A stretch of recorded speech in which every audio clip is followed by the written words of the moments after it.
Hello, Mark Satterfield here. Thanks so much for joining me. I want to talk today about marketing to the affluent and how to become a member of their tribe. The reality is that marketing to high net worth individuals usually fails for most people who are attempting it.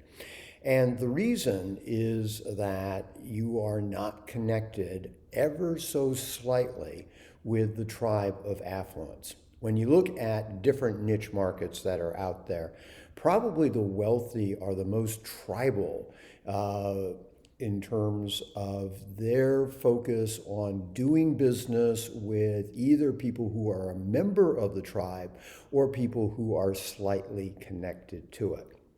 This goes back to very early days. My grandmother, who could trace her ancestry all the way back to the Mayflower, the first thing that she would ask if someone new was mentioned, it would be, do we know them?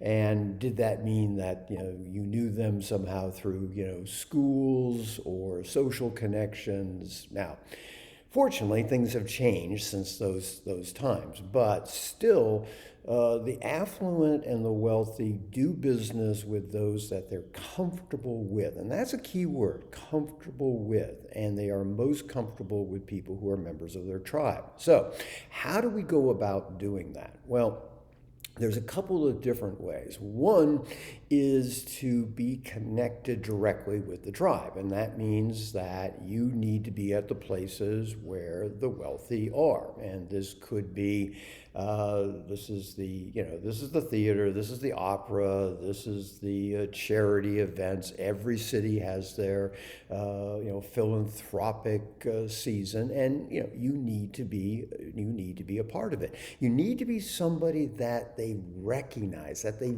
vaguely remember, that you're not a completely new person, and you do that just through being in the arenas where they travel. Now, I know a lot of people say, well, look, that costs money, that takes time, that takes effort. Well, yes.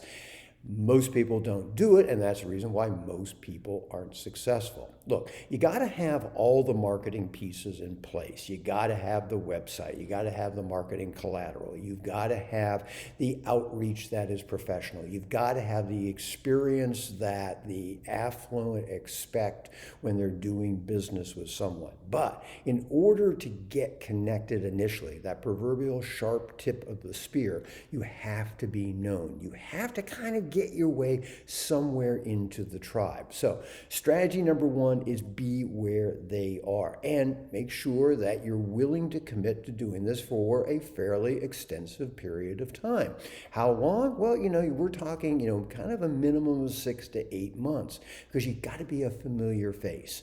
The first time that they see you, it can't be that you are talking to them about your particular services. It has to be that you are in that social environment, that you can start to talk about people that you have in common. The second way is to get to know the people that they do business with. So who are the other advisors to your target market? So let's say you're in financial services. Who are the other people that your target market is connected with? Who is it that they go to for advice and support? Who is their lawyers and accountants and estate planners and trust officials? The more that you can become known to those people, then again, you're on the periphery of the tribe. But I want you to think about the affluent in your particular market as being a tribe, and think about what are ways that I can become known and become ingratiated into that tribe. You don't necessarily have to be wealthy in order to do it. You have to be familiar. That's the key word I want you to take away. So I want you to think about that. Naturally, if you'd like to brainstorm some ideas, always happy to talk, and there's a button at the bottom of the page that can facilitate that. So hopefully this gave you some good food for thought. You can do a great job of developing more affluent clients. But again, you have to, as that very first step, become a familiar presence within their tribe. Well, as always, I want to thank you so much for being a part of my community, my tribe. And until we have a chance to speak personally, this is Mark Satterfield. Bye for now.